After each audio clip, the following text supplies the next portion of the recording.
여러분 안녕하십니까?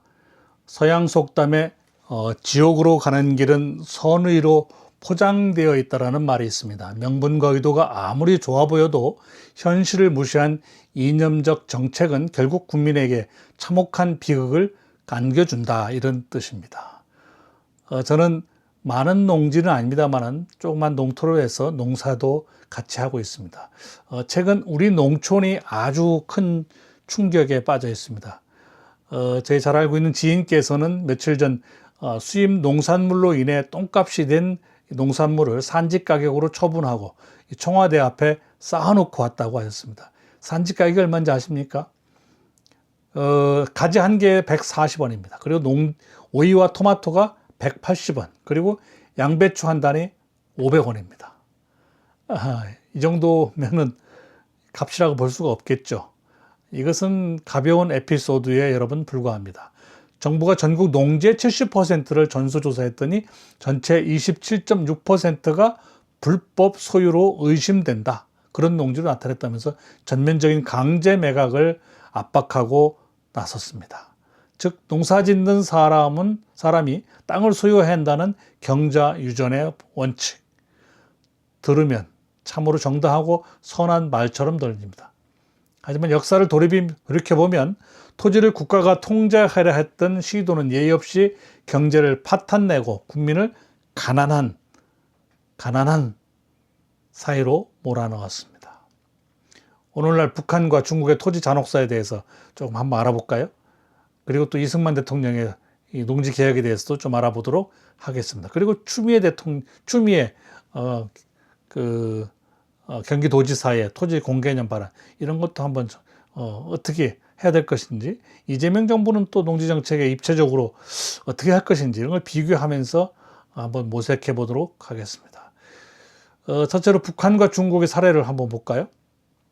1946년 해방 직후에 북한 정권은 무상몰수, 무상분배라는 파격적인 구호를 내걸었습니다. 자기들의 땅을 공짜로 빼앗아서 농민들에게 나누어 주겠다고 하니까 땅 없는 소작농은 어떨까요? 환호했죠. 하지만 이건 거대한 속임수였습니다. 북한 정권이 준 것은 땅의 소유권이 아니라 오직 농사를 지을 수 있는 경작권이었죠. 농민들은 땅을 팔 수도 없죠. 담보로 잡히고 어떻게 돈을 만들 수도 없었습니다. 오로지 그곳에서 일하는 권리만 있었습니다. 직업의 자유도 빼앗겼습니다. 공무원이 되고 교사가 되고 사업도 하고 싶고 직장인도 하고 싶은데 농사를 지을 수밖에 없었습니다.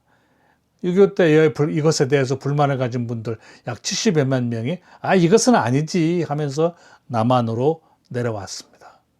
결국 6.25 전쟁 직후 북한은 그 경작권마저 빼앗아다가 모든 농지를 농업협동조합이라는 집단 농장에 넣었습니다. 내 땅이 아닌 곳에서 일하게 된 농민들, 일할 의욕이 있을까요? 이것은 만성적인 식량난을 만들었죠. 그리고 이것이 쌓여서 1990년대 수백만 명이 희생되는 고난의 행군이라는 대재앙으로 이어졌습니다. 그리고 두 번째로 중국 모택동의 농지정책 어땠을까요?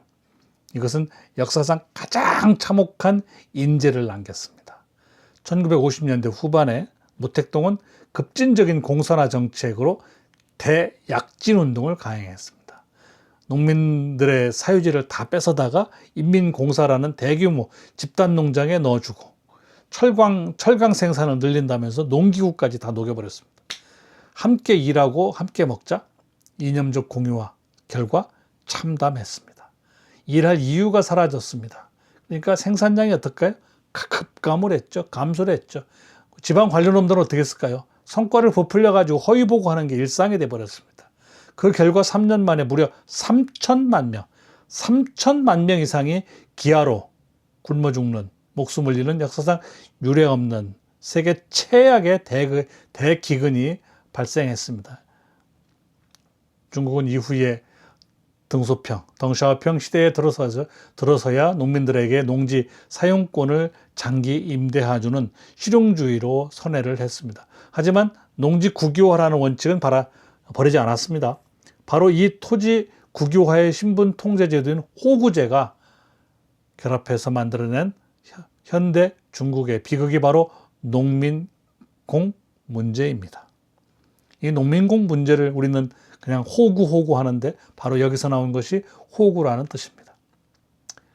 이들 농민들에게는 직업의 자유가 없이 무조건 농업에 종사를 해야 합니다. 누구나 한 가지만 잘하면 됐죠. 다재다능한 멀티형 인재는 누가 해야 되나요? 공산당원들에게만 인정이 됐고 나머지는 시키는 대로 일만 하면 됐습니다. 과거 이해찬 교육부 장관께서 강조했던 교육정책과 별로 다르지 않습니다. 결국 수억 명의 농민이 일자리를 찾아서 어디로 왔을까요? 도시로 다 상경을 했습니다. 그렇지만 농민 신분에 묶여서 의료 혜택이나 교육, 복지 혜택을 전혀 받지 못하는 2등 시민으로 전락했던 게 사실입니다. 중국이 자랑하는 현재 화려한 빌딩 숲, 이것들은요, 토지 소유권을 박탈당한 채 저임금 노동자로 내몰린 농민공들의 피눈물 위에 세워진 겁니다. 그러면 한국은 어땠을까요? 대한민국 건국 초기에 이승만 대통령이 추진한 농지 개혁에 대해서 공부할 필요가 있습니다. 1949년입니다. 49년에 추진된 한국의 농지 개혁은 공산권의 방식과는 완벽히 반대의 길을 걸었습니다. 이승만 정부는 강제로 땅을 뺏지 않았죠. 지주에게 적정한 토지 증권을 나눠주고 땅을 사들인 뒤에, 그러니까 유상으로 매수한 거죠. 이것을 농민들에게 저렴하게 넘겨주고 수확한 쌀로 나눠서 갚도록 했습니다. 결국 유상 분배죠. 유상 매수에서 유상 분배 정책이 이승만의 토지 정책이었습니다. 이 개혁은 대한민국의 역사를 바꾼 위대한 결단이었습니다.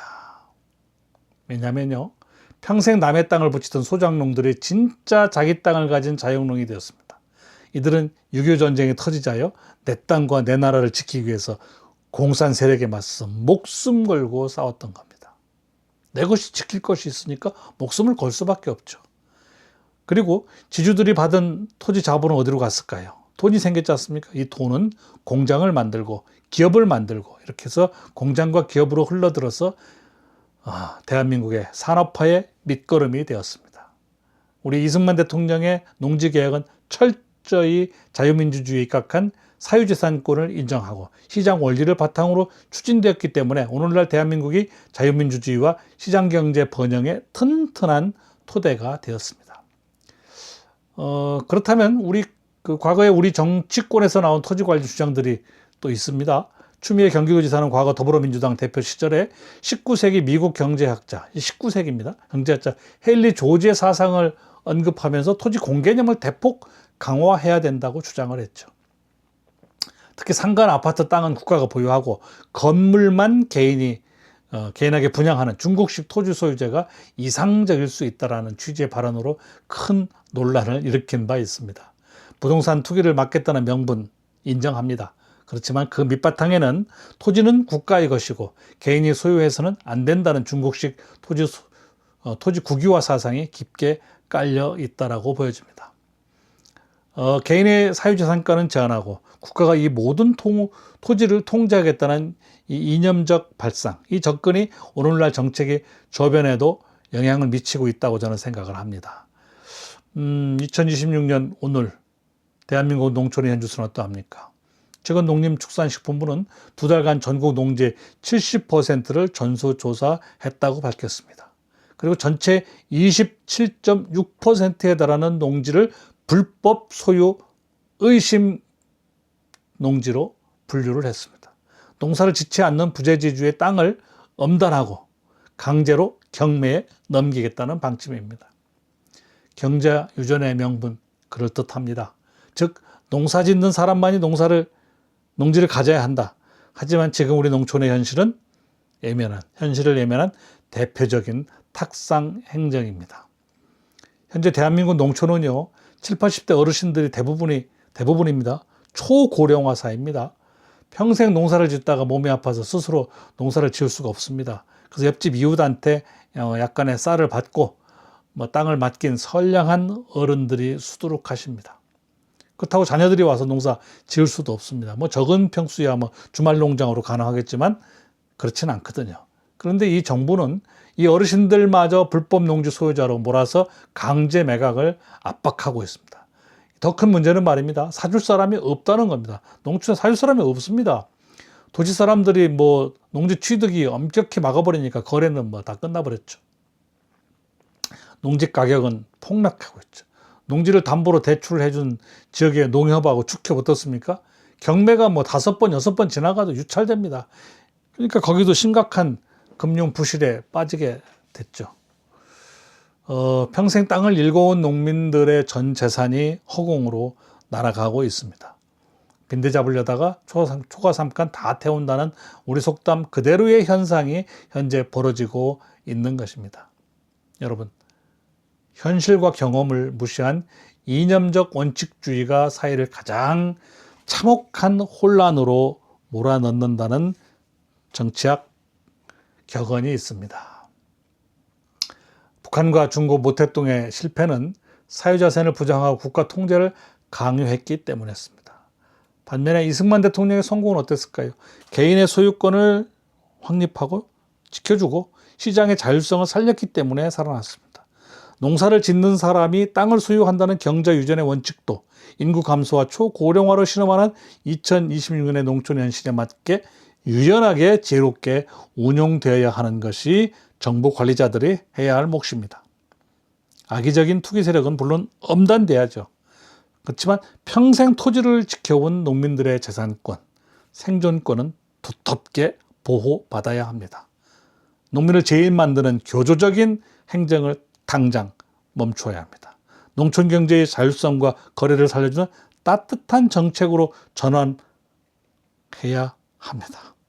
이것이야말로 우리 사회가 바르고 정의로운 자유민주주의로 나아가는 방향이라고 저는 생각합니다. 정치는요, 그들의 생각, 그들의 사회주의 이념을 실험하는 곳이 아닙니다. 국민의 삶과 재산을 보호하는 현실적인 대안이어야 합니다. 이것이 바로 정치입니다. 오늘 칼럼 여기서 마치겠습니다. 감사합니다.